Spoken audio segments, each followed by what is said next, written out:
Self. Thank you, Mr. Chairman. I want to go back to our allies because the Europeans and the Japanese, are you convinced, and we'll go down the line left to right, that our trilateral negotiations have reached the point where our allies understand our concerns? I'm sorry, sir, that our allies have... Understand our concerns about their lesser export controls to China. I see. They certainly know, they've heard those arguments made extensively by the last three administrations. So what progress have they made specifically? I would actually defer to John Feiner on where we were a year ago. Okay. Sure. So when it comes to the most advanced tools that are manufactured in Japan and the Netherlands and the United States, I think we're basically at a level of parity when it comes to controls. When it comes to other manufacturing tools, our allies have not yet caught up to our standard, and I think it is an appropriate area of diplomatic focus, has been for the last several administrations, try to bring them up to our standard. The concern is that if and as we reduce controls that are placed on chips, which is a sort of a U.S. Area of advantage and capability, advantage our companies by reducing those controls, they will actually draw our partners the opposite lesson, which is that they are in some way entitled to reduce the controls on their companies, not increase them, which is what we need. And I think that's reasonable. Look, we've spent 30, 40 years trying to bring China into international order.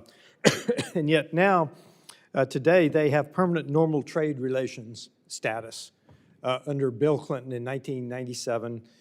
They still have developing nation status through the UN and the World Bank, although I think they have now declared they won't use it, although I think that's a tactical.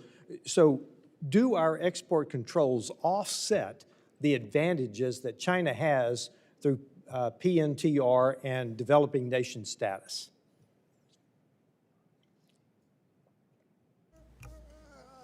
To some extent it does. To some, I think it's a little bit apples and oranges. I think those statuses you were describing go much more to China's ability to become a dominant producer. Mr. Pottinger was telling the story earlier of how they went to dominate telecommunications, for instance, and our granting of these statuses and treatment to them have let them take over so many of these areas. I think it's safe to say that if we don't have export controls, if we make the same mistake yet again of charging in and trying to addict them to our technology and giving them our tools, they will turn around and use those statuses that they have to dominate these areas as well. Yeah, and I think that's my concern. Want to go back to, I want y'all to correct something, because we have heard, and I think there's a message out there that China is not producing military chips. They're trying to go into the domestic market.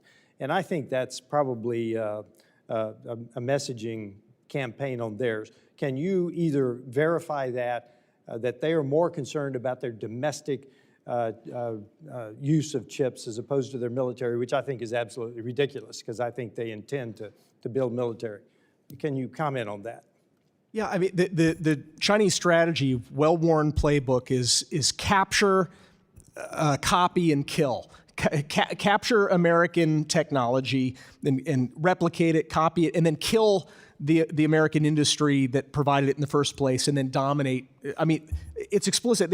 Their Made in China 2025 strategy, which is working out in many areas, it's a 10-year-old strategy, calls for China to have a monopoly or virtual monopoly globally in most of the important technologies of this century. I think it speaks for itself. Just to add briefly, it's important again to remember that this is an authoritarian communist country, right? We have US tech companies that may choose not to do business with the Department of Defense. The idea that DeepSeek would develop some sort of breakthrough that could be valuable to the military and then turn around and say to the Chinese Communist Party, I'm sorry, we agreed we weren't going to share this with you. It's laughable, and it shouldn't be a basis for how we structure our controls. Yeah, and I just want to, we've had this conversation about this agreement, or this selling our chips, but we all know, and I just want to make this point before my time runs out, that we used to set a limit in Congress, and our BIS in Congress, and then NVIDIA would design a chip immediately underneath that standard. We just need to be careful we don't go back to that model as well. And Mr. Chairman, I yield back.